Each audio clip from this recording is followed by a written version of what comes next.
Welcome to another episode of The Day After, as we take time to reflect on the Global Champions League. This stage 5, live from Cannes on the French Riviera. We are fully in summer mode. We are a third of the way through the season, basically. And now over this busy summer period is where it becomes real crunch time for the Global Champions League teams. It was a fantastic performance from the Saint-Tropez Pirates, a real surprise with the utmost respect to them. Cannes Stars, powered by the Iron Dames, the defending champions from 2024, finishing in second place. And Madrid Emotion, despite a wonderful clear round from Kim Emmen and Imagine, were unable to get on top of the podium. Some heavy faults, uncharacteristic faults as well, from Eduardo Alvarez, Aznar and Legend. It took some getting used to hear him call Legend his new number one horse. My brain did not register that Rocky is no longer in the stable. So that took some getting used to. We are joined by Robert Murphy from New York Empire, and of course by Kendra Brinkhorst as well from the Mexico Amigos. Dan Strange joins us as well. Dan, opening thoughts, reflecting on Global Champions League from Cannes? It was a funny day in terms of weather. Started off like it is today, hot and clear skies, and then it clouded over and became quite rainy, and that I felt changed the way round one went. Lots of faults obviously early on. Quite a messy round really. But then the double clears made all the difference. The top teams were the ones who went double clear. Kendra, did it feel like a very different kind of day? Because I must say that I think a lot of people were surprised by the results, surprised to see very senior riders struggle, surprised to see junior riders do really well. It was maybe more unique than what we're used to. Did it feel like a different kind of GCL day? Yeah, okay. We also have to say we jumped the first time under the lights, actually. We normally jump during the day, which makes often also different. Some horses are getting just used to it. Always the first day, big class under the light. I think on Saturday in the Grand Prix, we will for sure see the horses are a bit more used to it already, so that makes for sure also a bit different. Robert, such a good point. As a young rider, someone that is producing young horses, we'll talk about that in a few moments' time as well. Is that natural light versus floodlight a real talking point, or do we maybe make it more than it is?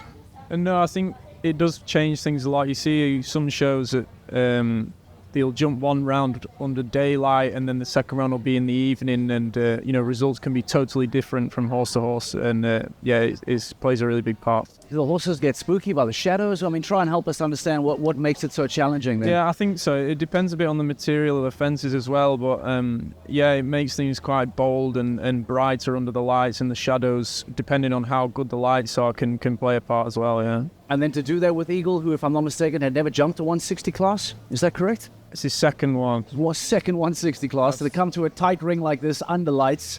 Yes, Talk to me about how that felt.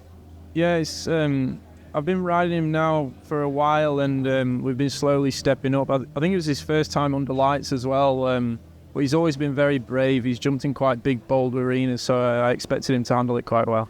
Had you done any preparation with him under lights? At home, No. Do you have the chance? No.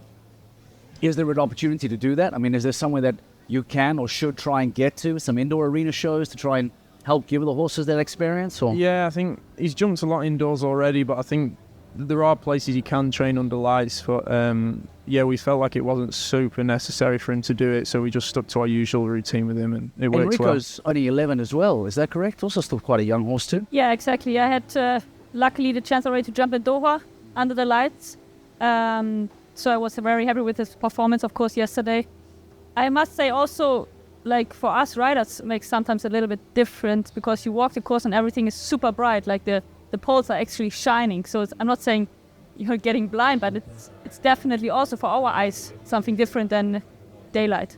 Is that something you can practice? I mean, we talk about indoors now. Is that something that you can get a horse used to? Is it something that you as a rider can prepare for, or is that just the nature of what it's going to be and the lights? Okay, that's why what I say, we are lucky to have these kind of shows with under the lights. I think that's a really, really good test for horse and rider. But yeah, you step them up slowly. So like, as he said, he jumped just the 160 once before, but he felt ready still to do it under the lights. Dan, you were under the lights yesterday. As a reporter, you find it tough? I found it easier under the lights in the evening, I'll be honest. It was then at 2 o'clock, 3 o'clock in the afternoon when the sun was shining. And also actually then when it was raining later on. But it's interesting here because watching the warm-up, obviously, where you've got the lights as well, and there's a lot going on. And I don't just mean actually in the warm-up arena, but as the horses are coming back and forth. So I'm lucky in that I get to literally see the behind the scenes, and it changes how the grooms have to think, it changes how the riders have to think. Here it changes where the riders are. I would liken it a bit to the Monaco Grand Prix here if you're talking Formula One. It's tight, it's narrow, there's a lot of horses going back and forth, in and around, and that surely will heighten the anxiety of the horse, might heighten the anxiety of the riders as well. Does it affect you as you go in if your horse is feeling the out in the warm-up arena a bit more anxious?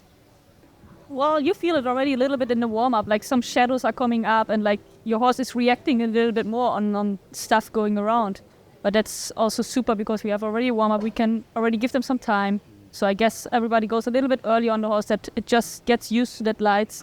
Still different when you go into the ring because it's a way brighter, the light here, than in the warm-up. Rob, what is the role of the under 25 rider in these GCL teams? That's a very exciting conversation for us because we love being able to take a look at the young riders that are coming up. We enjoy watching the young riders communicate with the older team members. To you, what is seen as the perfect role of an under 25?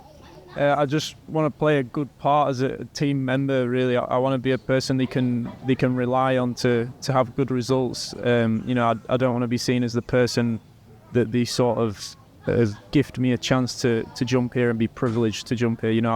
I want to earn my right to be jumping against the best in the world and be a valuable team member. Having Jos Lansing in your corner, I mean, how much of a role has that played over the last few years in developing you? Yeah, I think he's really upped my game a lot over the past 2 years or so that I've been with him, and he's done everything and won everything. So there's nothing that he doesn't know about the job. So to have him there, it's really good. Is it ironic that between the two of them,